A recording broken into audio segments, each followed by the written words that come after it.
বাংলাদেশে কেন জাতিসংঘের শান্তিরক্ষী বাহিনী পাঠানোর প্রস্তাব মমতার? তবে কি ধর্মযুদ্ধ বাধাতে চান তিনি?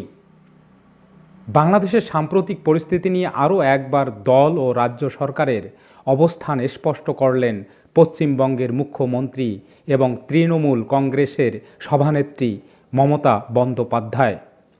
বাংলাদেশে জাতিসংঘের শান্তিরক্ষী বাহিনী পাঠানোর জন্য পশ্চিমবঙ্গ রাজ্য সরকারের পক্ষ থেকে নয়াদিল্লিতে আসীন কেন্দ্রীয় সরকারকে লিখিতভাবে প্রস্তাবনা পাঠানো হবে বলে জানিয়েছেন তিনি। পাশাপাশি এ ইস্যুতে জাতিসংঘের সঙ্গে আলোচনা শুরু করার জন্য ভারতের কেন্দ্রীয় সরকারকে আহ্বানও জানিয়েছেন মমতা। সোমবার দুপুরে বিধানসভার শীতকালীন অধিবেশনে যোগ দিয়ে পশ্চিমবঙ্গের মুখ্যমন্ত্রী বলেন, আমরা চাই রাষ্ট্রপুঞ্জের অর্থাৎ জাতিসংঘের সঙ্গে এ বিষয়ে কেন্দ্রীয় সরকার কথা বলুক, যেন তারা সেখানে শান্তিরক্ষী সেনাদের পাঠাতে পারে। আমাদের অনুরোধ রইল। সেই সঙ্গে সীমান্ত সুরক্ষার ব্যাপারটি কেন্দ্রীয় সরকারের আওতাধীন বলেও মন্তব্য করেছেন মমতা বন্দ্যোপাধ্যায়। বাংলাদেশ ইস্যুতে ভারতের প্রধানমন্ত্রী ও পররাষ্ট্রমন্ত্রী এস জয়শঙ্করের বিবৃতিও দাবি করেছেন তিনি। বর্ডার সিকিউরিটি কেন্দ্রের আওতায় এটি আমাদের এখতিয়ার বা দায়িত্বে নেই। আমরা বিধানসভার পক্ষ থেকে অনুরোধ জানাচ্ছি প্রধানমন্ত্রী যেন সংসদে বাংলাদেশের বিষয়ে কথা বলেন। যদি প্রধানমন্ত্রীর অসুবিধা থাকে কোনো ব্যাপারে, তাহলে বিদেশমন্ত্রী অর্থাৎ পররাষ্ট্রমন্ত্রী যেন সংসদে বিবৃতি দিয়ে জানান যে কেন্দ্র এই বিষয়ে কী সিদ্ধান্ত নিয়েছে। বাংলাদেশে ভারতীয়রা আক্রান্ত হলে তার সরকার তা সহ করবে না বলে নিজ বক্তব্যে জানিয়েছেন পশ্চিমবঙ্গের মুখ্যমন্ত্রী। বিধানসভার অধিবেশনে তিনি বলেন, যদি বাংলাদেশে ভারতীয়রা আক্রান্ত হন তবে আমরা তা সহ্য করব না। আমরা তাদের সেখান থেকে ফিরিয়ে আনতে পারি।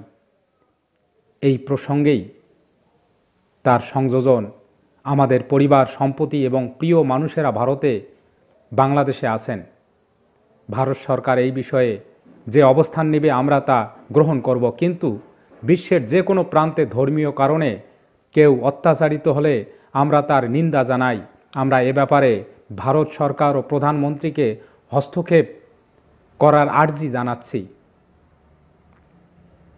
বাংলাদেশ কি নিয়ে কেন্দ্রীয় সরকার চুপ করে রয়েছে বলেও অভিযোগ তুলেছেন মমতা বন্দ্যোপাধ্যায়।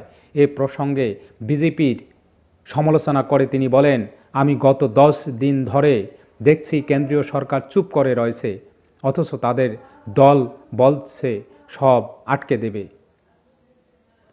মুখ্যমন্ত্রী বিধানসভায় জানান, ওয়াকফ বিল নিয়ে বিধানসভায় আলোচনার পর যে লিখিত প্রস্তাব কেন্দ্রের কাছে যাবে তার সঙ্গে থাকবে জাতিসংঘের শান্তি বাহিনীর পাঠানো সংক্রান্ত প্রস্তাবটিও।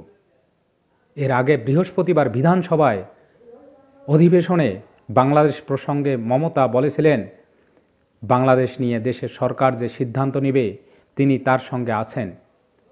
তার আগের দিন বুধবার ভারতের পার্লামেন্ট লোকসভার অধিবেশনের ফাঁকে বাংলাদেশ প্রসঙ্গে প্রায় একই কথা বলেছিলেন তৃণমূল কংগ্রেসের সর্বভারতীয় সাধারণ সম্পাদক এবং এমপি অভিষেক বন্দ্যোপাধ্যায়।